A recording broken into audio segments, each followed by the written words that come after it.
अस्सलाम वालेकुम dear students, welcome to Allied School pen campus Chishtian. तो आज हम जो पढ़ने जा रहे हैं वो है टेंस और टेंस की types. Tenses, types of tenses. Today we will discuss about the types of tenses. I will tell you here how many types of sentences here. There are 3 types of tenses: present, past and future. And we will discuss about the what is present, what is past and what is future. Present indefinite tense means that, present means that मौजूदा time, past गुजरा हुआ वक्त और future आपका आने वाला time होता है। प्रेजेंट को हम टुडे भी कह सकते हैं और पास्ट को हम कहते हैं यस्टरडे और फ्यूचर को हम टुमारो यानी आने वाला टाइम कहते हैं। हम यहाँ पे देख सकते हैं कि यहाँ पे टाइप्स जो हैं वो टेंस की मेन जो है वो 3 दी गई हैं और आगे इनकी 4 जो है वो कैटेगरीज में इनको डिवाइड किया गया है। प्रेजेंट है तो प्रेजेंट में आप देखें, आगे फिर पास्ट में देखें उसकी 4 कैटेगरीज हैं और इसी तरह से फ्यूचर की भी आगे 4 कैटेगरीज हैं। तो present, past and future, these are the main types of tenses and next present, past and future, they have categorized in different types. You can see here. And today we will discuss about the present tense, and there are total 12 types of tenses. Present, past and future, there are total 12 types of tenses. Present की हम यहाँ पे देखते हैं indefinite tense है, present continuous tense, present perfect tense और present perfect continuous tense. ये सारी चारों जो हैं वो इसकी आगे टाइप्स हैं। You can see here the name: indefinite, continuous, perfect and perfect continuous tense. इस तरह से अगर हम आगे बात करते हैं पास्ट की, तो इंडेफिनिट है, पास्ट कंटिन्यूस है, पास्ट परफेक्ट टेंस है, पास्ट परफेक्ट कंटिन्यूस टेंस। और इनके नेम जो हैं वो देखें सेम आ रहे हैं: indefinite tense, continuous, perfect and perfect continuous. Future में देखें तो indefinite, future continuous, future perfect and future perfect continuous tense. तो तीनों टेंसेस की जो है टाइप्स की जो है हमें आगे 4 फर्दर टाइप्स हैं। तो इस तरह से हमारे पास जो टोटल टेंस बनते हैं वो 12 हैं। आप यहाँ पे देखें पास्ट की भी 4 हैं, फ्यूचर की भी 4 हैं। तो यहाँ पे हमारे पास टोटल जो है वो there are total 12 types of tenses. अब इसमें जो हमने क्या करना है कि इसमें आप 12 टाइप्स ऑफ टेंसेस जो यहाँ पे बताई गई हैं, इसमें से हम सिर्फ प्रेजेंट को डिस्कस करेंगे। प्रेजेंट, पास्ट और फ्यूचर 3 मेन हैं, आगे इनकी 4 कैटेगरीज हैं।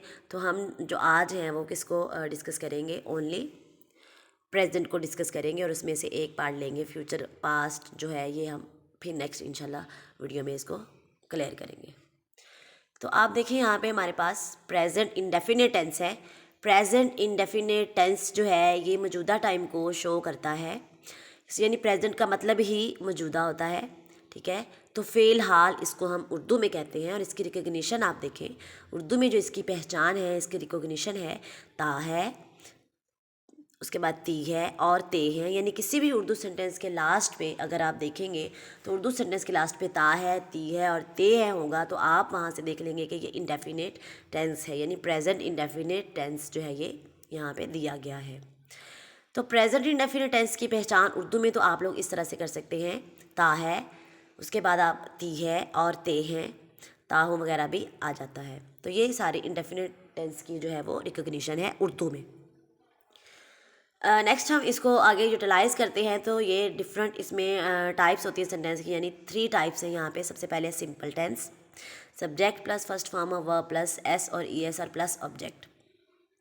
सब्जेक्ट जो होता है और इसके अलावा सब्जेक्ट काम करने वाला होता है, फर्स्ट फॉर्म ऑफ वर्ब है, फिर हम एस और ई एस और ऑब्जेक्ट लगाते हैं। सब्जेक्ट वो पर्सन जो कोई भी काम जो है वो परफॉर्म करता है, कोई भी एक्शन जो है वो परफॉर्म करता है। तो सब्जेक्ट के साथ हम जो है सब्जेक्ट को देखते हुए हम एस और ई एस का जो है वो इस्तेमाल करते हैं। तो एस और ई एस हम ही, शी, इट, सिंग और सिंगुलर के साथ जो है हम एस या ई एस लगाते हैं, और एस और ई एस हम आई, वी, यू और दे और प्लूरल के साथ हम एस और ई एस नहीं लगाते।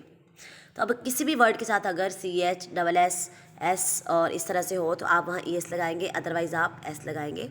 और आई, यू, वी, दे के साथ आप ई एस नहीं लगाएंगे। एग्जाम्पल देखें, अली क्रिकेट खेलता है, तो ता है ये क्या बताता है? ये इंडेफिनिट टेंस है। अली क्रिकेट खेलता है, तो ता है से आपको पता चलता है कि ये इंडेफिनिट टेंस है। Ali plays cricket. अब अली जो सब्जेक्ट है इसको देखते हुए हमने देखना है कि एस लगेगा या ई एस लगेगा। तो यहाँ पे एस लगा है क्योंकि यहाँ पे c h, double s, x या एस नहीं है, इसलिए हमने यहाँ पे एस लगाया। Ali plays cricket, Ali cricket खेलता है, तो ऑली सिंगुलर है, सिंगुलर के साथ हम एस और ई एस लगाते हैं। तो आप यहाँ पे इसको अच्छे से समझ सकते हैं कि किस तरह से हमने एस और ई एस लगाया। नेक्स्ट एग्जांपल में मैं ख़त लिखता हूँ, मैं सब्जेक्ट है, आई आ जाएगा। राइट आ लेटर, मैं ख़त लिखता हूँ, अब एस और ई एस इसमें नहीं लगेगा क्योंकि आई के साथ एस और ई एस नहीं लगेगा।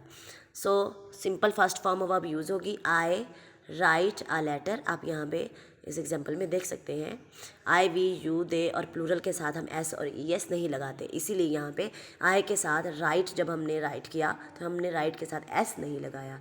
आई राइट आ लेटर। आगे जो है इसमें आप देखें ताहून जो है ये इसकी रिकॉग्निशन है इंडेफिनिट टेंस की। तो आई के साथ हमने एस और ई एस नहीं लगाना क्योंकि ये एक रूल है कि एस और ई एस हम आई वी यू दे और प्लूरल के साथ नहीं लगाते। नेक्स्ट जो सेंटेंस की टाइप है वो है नेगेटिव सेंटेंस। तो नेगेटिव सेंटेंस जो है उसमें हम नॉट का यूज़ करते हैं, सब्जेक्ट प्लस डू और does plus not plus first form of verb और प्लस सब्जेक्ट होता है। सब्जेक्ट यहाँ पे हम अगर नेगेटिव और इंट्रोगेटिव जब बनाते हैं तो हम डू इसमें हेल्पिंग वर्ब यूज़ करते हैं, डू और डज। डू आप देख सकते हैं कि हमने कहाँ लगाना होता है और नॉट का इस्तेमाल होगा नेगेटिव में, तो उसके बाद फर्स्ट फॉर्म ऑफ वर्ब आ जाएगी, फिर उसके बाद ऑब्जेक्ट जो है वो आ जाएगा। तो यहाँ पे देखें कि हमारे पास जो है डू हमने लगाना है दे यू वी और आई के साथ, और इसी तरह से हम इसमें सिंगुलर भी ऐड करेंगे। सिंगुलर के प्लूरल के साथ हम डू लगाते हैं, दे यू वी आई प्लूरल, और डज ही शी इट और सिंगुलर के साथ लगाते हैं।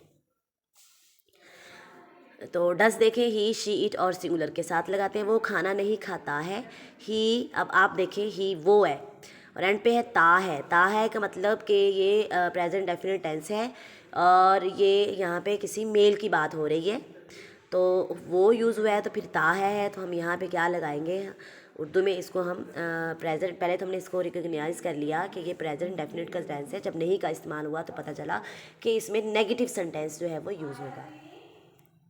नेगेटिव सेंटेंस बनाते हुए हमने फिर इसको देखना है कि यहाँ पे ही लगाएंगे। यहाँ पे आप देखेंगे कि ही शी इट के साथ हम लगाते हैं does. He does not eat food, eat जो है वर्ब की फर्स्ट फॉर्म है, ईट जो है ये वर्ब की फर्स्ट फॉर्म है, तो हम इसमें क्या करेंगे, अब ही डज नॉट ईट फूड। अब डज आप देख सकते हैं कि ही शी इट के साथ हम डज लगाते हैं, ठीक है, और डू हम ही के साथ नहीं लगाते, इसलिए हमने यहाँ पे डज लगाया, ही does not eat food.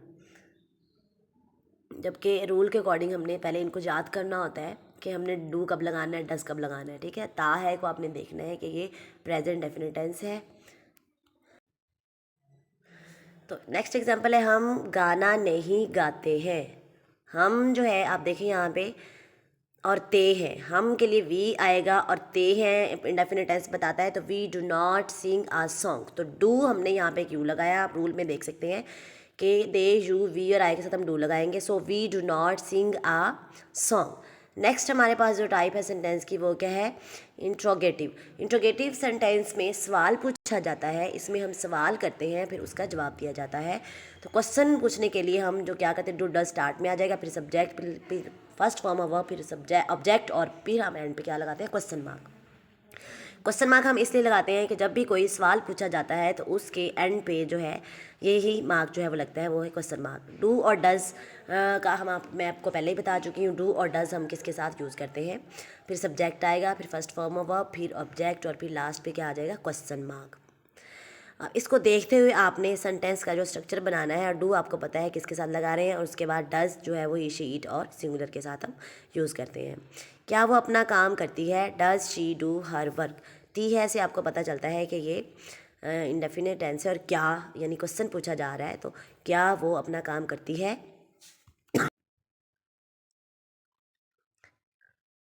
Does she do her work, ये इस सेंटेंस की ट्रांसलेशन है।